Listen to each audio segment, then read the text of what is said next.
कांग्रेस का क्या हालचाल आपको लग रहा है अब की बार, क्योंकि आप पहले भी मात खा चुके हैं, अलग अलग पार्टियों में रहकर भी मात खा चुके हैं, क्या लगता है अब की बार? ना तो मैं अलग अलग पार्टियों में रह के यहाँ लड़ा, मैं कांग्रेस से ही लड़ा हूँ।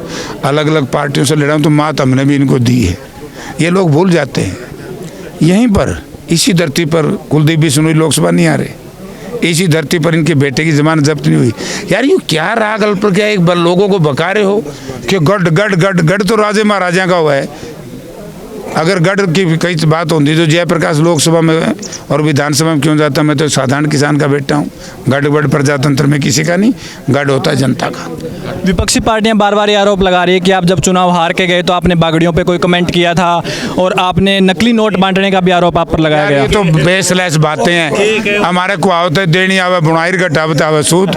यू जब 1999 में मुझे बुला करके लिया था, हाथ जोड़े थे, जेपी में मर गया, मेरी मदद कर दो, तब याद नहीं आया। मेरी उम्मीदवारी से पहले भी याद नहीं आया, ये भी कहाँ से याद आ गए? जेपी तो डर गए। एक बात और मैं आपसे पूछना चाहूँगा, अभी जब आप कांग्रेस में थे कुलदीप बिश्नोई, जब आप उनकी मेयर लिया करते थे, आज वो आपसे बुरे कैसे हो गए आपके लिए? वो दगाबाजी कर गया लोगों के साथ। चंद्रशेखर जी ने मुझे सिखाया था 1989 में कि जयप्रकाश धोखा देना पाप है, धोखा खाना पाप नहीं। कांग्रेस पार्टी को और आदमपुर की जनता के साथ विश्वासघात किया है। तो अगर कोई परिवार का आदमी विश्वासघात करे, मैं उसके भी खिलाफ हूँ। तो ये तो विश्वासघाती तो आप भी मानोगे, बस विश्वासघाती को कौन सा दे भाई? तो आपको क्या बड़ा कारण लगता है कि कुलदीप बिश्नोई ने कांग्रेस पार्टी को क्यों इस्तीफा दिया, क्यों छोड़ा पद अपना? भाई देखो, दो चीज़ हैं। एक तो उसने दर्शा दी, वो दलित विरोधी है। दलित हमारे नेता चौधरी उदयभान जी जब जिस दिन प्रधान बने, आपको पता है, खुला खिलाफ बोला था। और दूसरी कौन को सौदा और भी अभी नाग तो रहा कांग्रेस में, फिर कौन को डील होगी। मनोहर लाल जी ने एक बात कही है कि ये तो 1 साल से हमारे संपर्क में था, ये तो कॉन्स्पिरेटर है। कॉन्स्पिरेसी की है कांग्रेस के साथ, कॉन्स्पिरेसी की है जनता के साथ।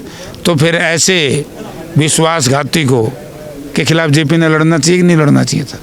अब जो 14 महीने का आप टाइम मांग रहे हो जनता से, इस 14 महीने में आपका क्या ड्रीम प्लान है, क्या क्या करना आप चाहते हो? सबसे पहले तो आदमपुर की स्वतंत्रता होगी। बदहाली है, खुशहाली में लाऊंगा। आदमपुर में जो राजनीतिक रूखापन है उसको मैं गिला करने का काम करूंगा, लोगों को प्यार प्रेम दूंगा। और दूसरा, जैसे मैंने बताया, बीड़ बबरान डंडोर के जो मजदूरों के माल का हक दिवाऊंगा। मैं लाखपुर से लेकर के बांडा एड़ी तक के रहन का निर्माण अभी पेंडिंग है, वो करूँगा। जब हम मन गाल देने लगी, जब हम एक लास्ट सवाल, जब हम गांव में कैंपेनिंग करने के लिए गए तो हमें एक पॉइंट निकल के आया कि चौधरी भजन लाल ने अपने कार्यकाल में हमारे गांव में बहुत से युवाओं को नौकरी लगवाया था। उसके बारे में आप क्या कहना चाहते हैं? उसी के बलबूते पर आज जो कह रहे हैं आदमपुर चौधरी भजन लाल का गढ़ बन गया है, उस पर आप क्या कहना चाहोगे? देखिए, स्वर्गीय चौधरी भजन लाल जी इस धरती पर नहीं है, और हमारा नियम है जो स्वर्ग सिधार जाता है हम उसके बारे में कोई चर्चा नहीं करेंगे।